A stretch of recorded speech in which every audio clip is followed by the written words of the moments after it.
Welcome to the Musicians Creating Prosperity podcast. In today's episode, we are cracking the client code, how to uncover what your clients really want even when they don't tell you. I'm going to share with you strategies to build lasting relationships that allows your business to create a bond with your clients, helps them stay for a long time and not rely only on new client acquisition all the time. Let's dive in. Remember to subscribe so you never miss an episode.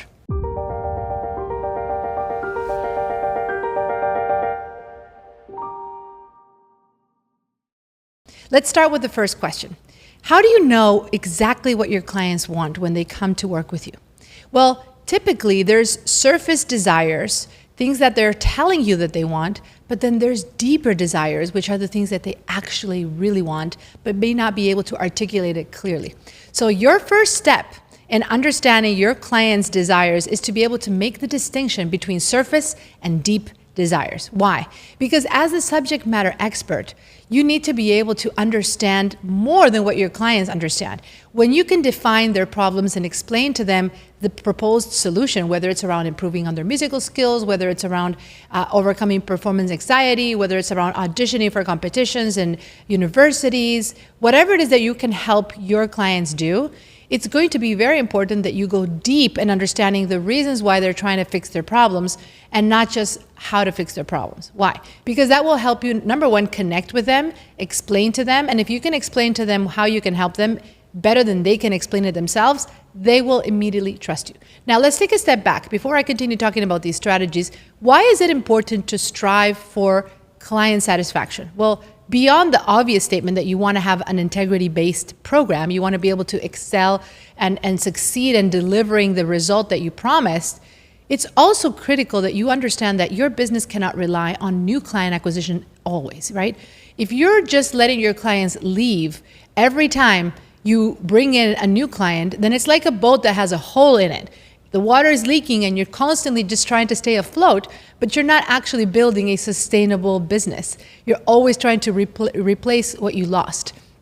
And I think in the online marketing world, there has been too much emphasis placed on just getting clients, acquiring clients, and not enough conversations around how to build a system and a structure that once they come in, they will actually achieve the goals and they will create a loyalty culture towards you, towards your business, that will refer people to you, that will allow you to sustain long relationships and will put you out of this emergency mode, having to constantly be finding new people to bring into your business.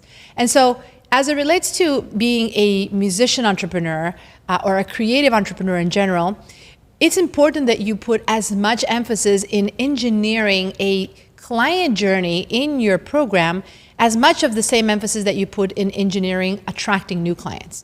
And how can you do this strategically? Again, coming back to what I started saying, it starts with understanding your clients' true desires. What does that mean? When your clients come to you, they may tell you initially that they're struggling with a certain problem. They may think that their problem is they just don't know how to read music effectively, or that maybe they have performance anxiety, or that they have, whatever problem you solve, they may come to you with a very surface level description of their problem.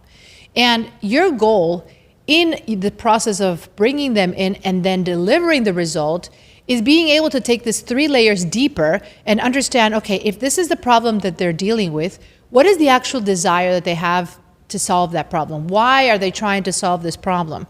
In my case, a big example is that many musicians are struggling with managing their time effectively because the way they've designed their businesses is keeping them in a time for money situation, right? Where they're teaching many one-on-one lessons or they're dependent on their day job for a livelihood and they are unable to create things out of their creativity, their artistry.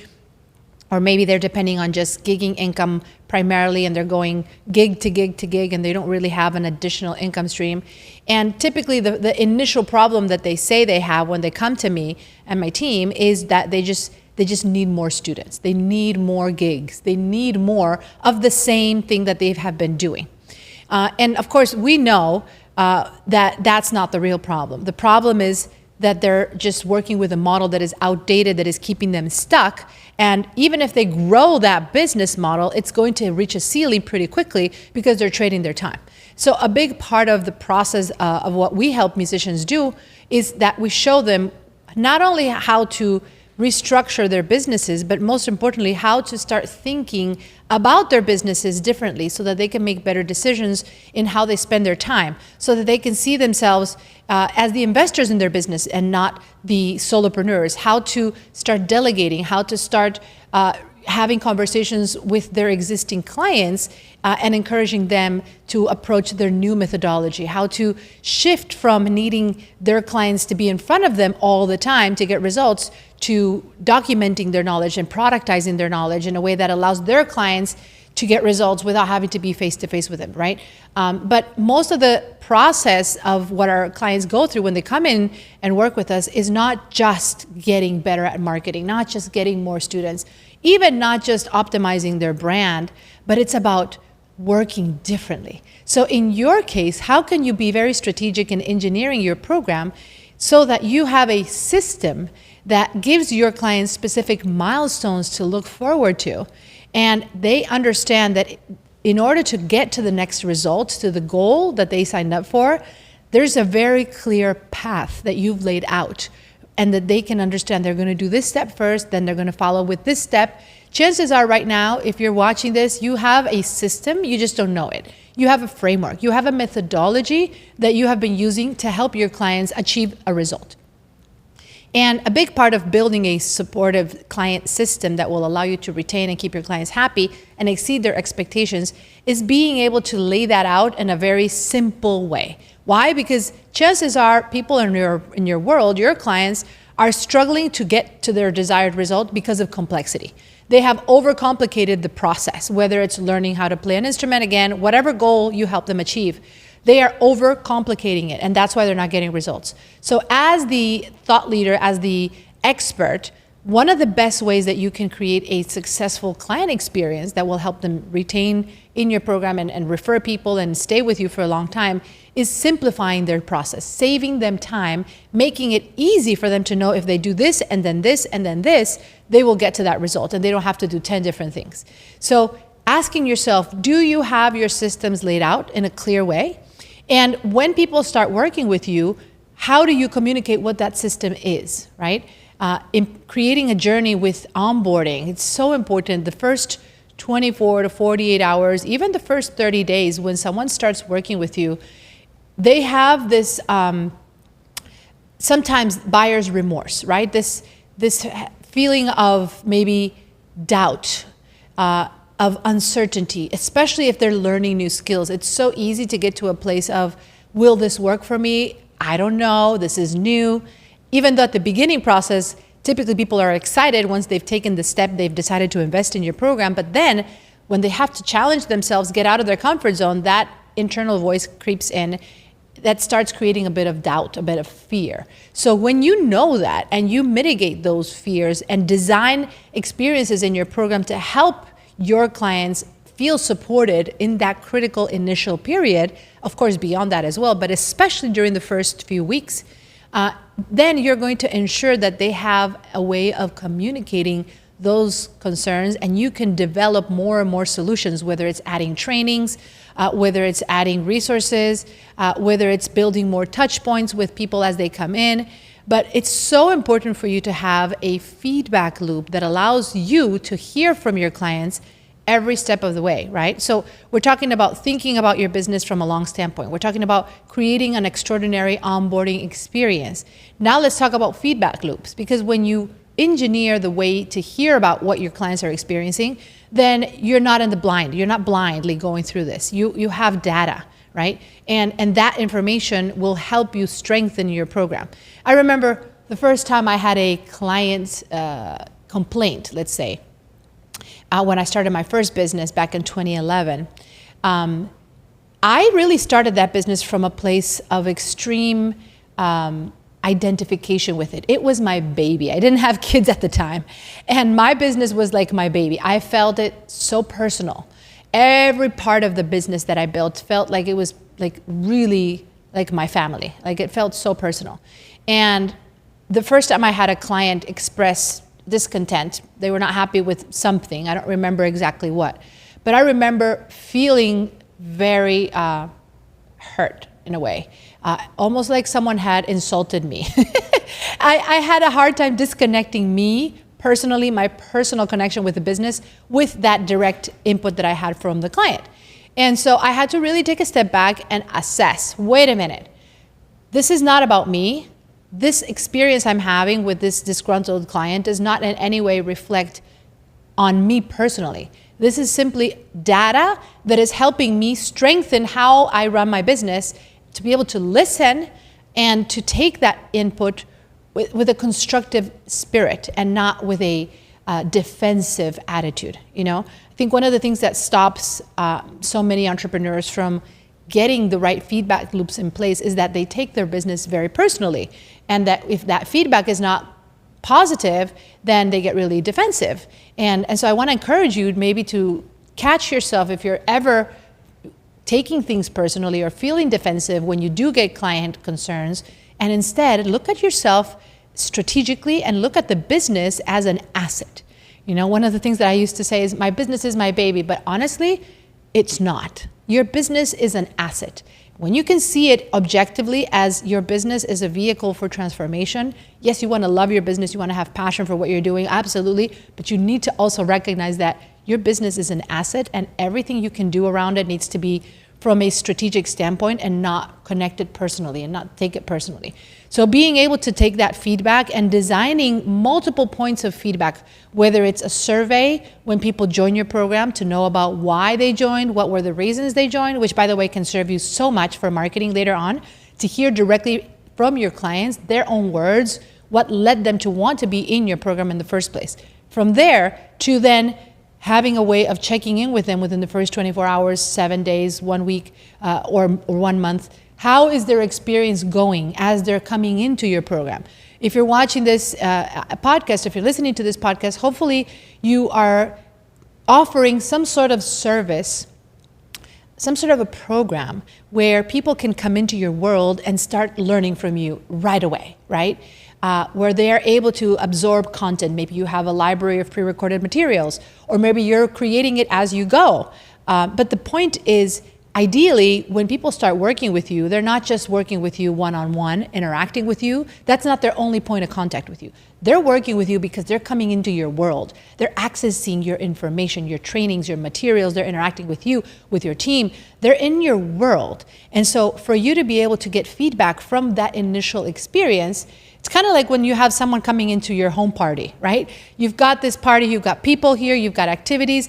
The more feedback you can get right away, the better you'll be able to optimize that experience. And so building those feedback loops at the first stage of this process, and then being able to use that data to optimize that experience. And then as you go in, whether you have a 3-month program, a 6-month program, a year-long program, however long your offer is designed for, is how do you engineer specific checkpoints for you to create accountability with your clients.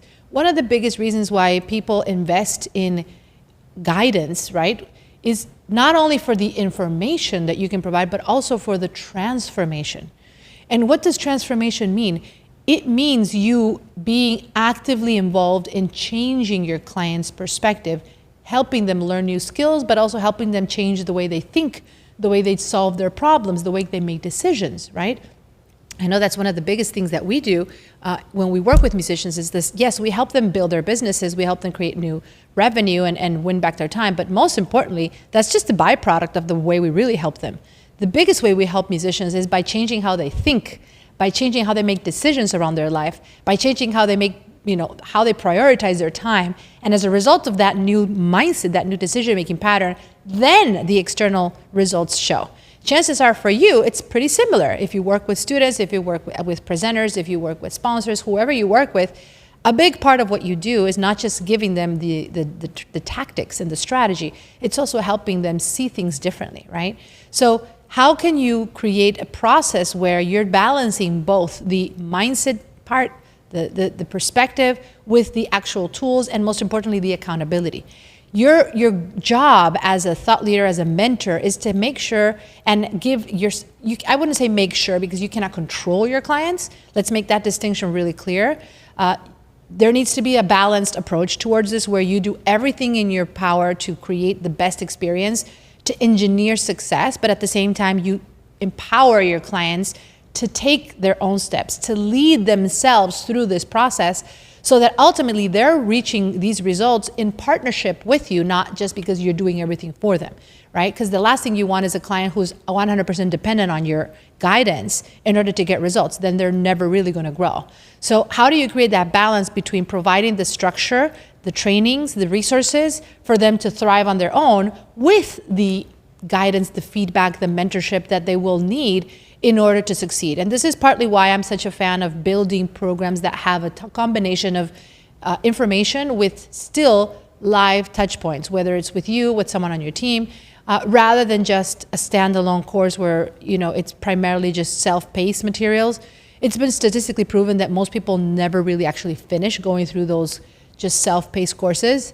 And that's why they usually don't get results. So for you, as you're designing your offers and improving your client retention systems, it's making sure that you have built-in touch points, not only for feedback, but also for accountability, to help your clients feel that someone is guiding them, someone is following their progress and is available to answer questions. Again, it doesn't have to be one-on-one. It can be asynchronously. You can have a platform where people post questions and you can answer them on your own time. You can have a WhatsApp thread. You can have, you know, any way of just being in touch, or someone on your team providing that real human support. How do you engineer that in a way that does not take all your time? Because here's the thing, you know, if you're watching this podcast, if you're listening to this podcast, a lot of what I advocate for is building high-ticket programs, premium offers that allow you to really combine knowledge with transformation at a very, very highly accessible way, in a very highly accessible way. But that requires you to be strategic in how you engineer this. And not because you're offering premium programs means you have to give them your firstborn child and all of your all of your life, right? You need to do it smart. You need to be able to create touch points and systems that will give your clients results, but not require you to give them all of your time in the process, right? So finding that balance between creating an integrity-based program that gives your clients amazing results, but also doesn't take all of your time away, is very, very important part of this engineering process. Now, as you move into this next stage of not just helping them get results, but then what happens when they get results? How do you continue elevating the experience, you know, so that there's something next that they can aspire to be a part of?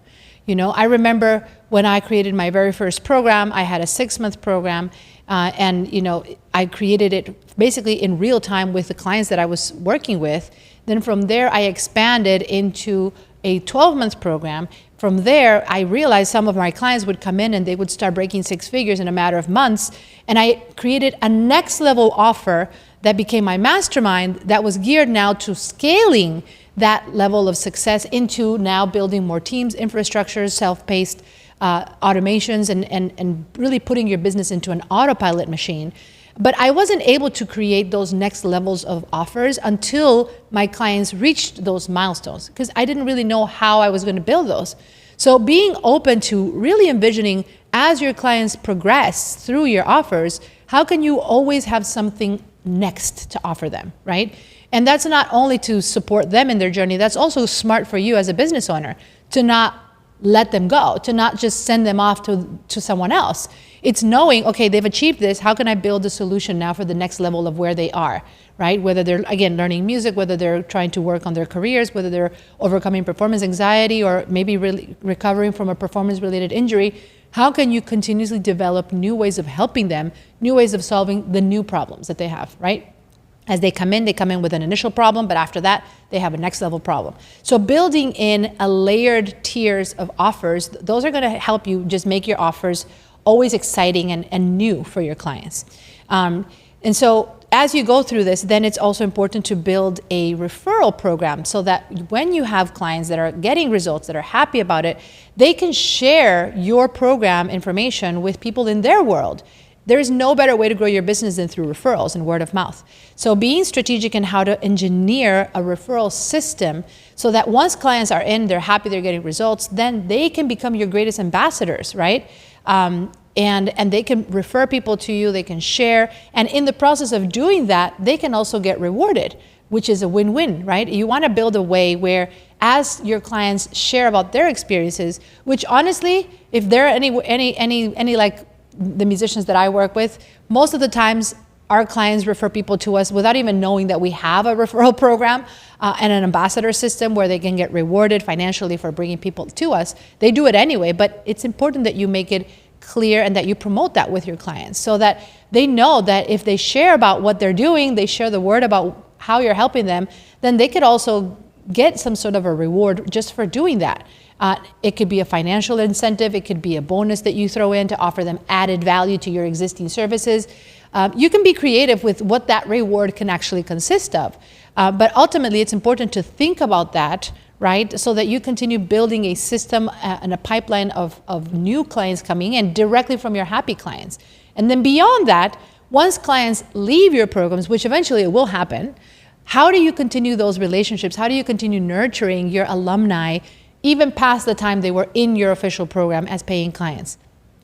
How do you continue developing that bond, that relationship, so that they can continue being your ambassadors and maybe even come back at some point? You know, one of the things that we're doing this year is creating a live event where we're bringing in not only our clients, but we're bringing in alumni, and we're really connecting our entire community of current, past, and hopefully future clients in a live in-person event. Why? Because I think it's going to be so transformational for people to experience a community vibe, to put themselves in a room where they can exchange what they're working on, of course, learn, transform themselves, but most importantly, create and expand their network, right? That is one of the greatest assets that we have as musicians. As in real estate, the motto is location, location, location. In the music business and in the arts in general, it's all about relationships. So this is an example of how I've put an initiative together to gather musicians around us in a way where they can strengthen their relationships. Many of the musicians we've worked with are still in conversations. They've partnered, they've done collaborations, they've even hired each other just from being in this environment of musicians creating prosperity. So by the way, I'm going to drop the link here in the comments. Chances are when you're listening to this episode, we're still gathering people for our event. It's coming up in October. So definitely look into the show notes as you watch this, because I'd love for you to join us so you can be a part of our client experience and see what it feels like to be inside an environment where musicians are all in the process of building their online businesses, growing their businesses, and looking in ways to working smarter and not harder. So I'd love for you to join us. Check out the show notes. We're going to put the link there where you can get your ticket and join us in our live event. But coming back to kind of wrapping up this episode, thinking of your client experience, not only from the acquisition standpoint, but also how do you develop and exceed your clients' expectations during the time they're working with you and long after they've gone out of your program. That's what thinking as a long-term investor in your business is all about. And that's what I hope you get from this episode, to start building a program and a business that will sustain itself for the long run. Thank you for listening. Thank you for watching. If you love this episode, leave us a review so we can share it with more musicians around the world. Until next time, let's prosper together.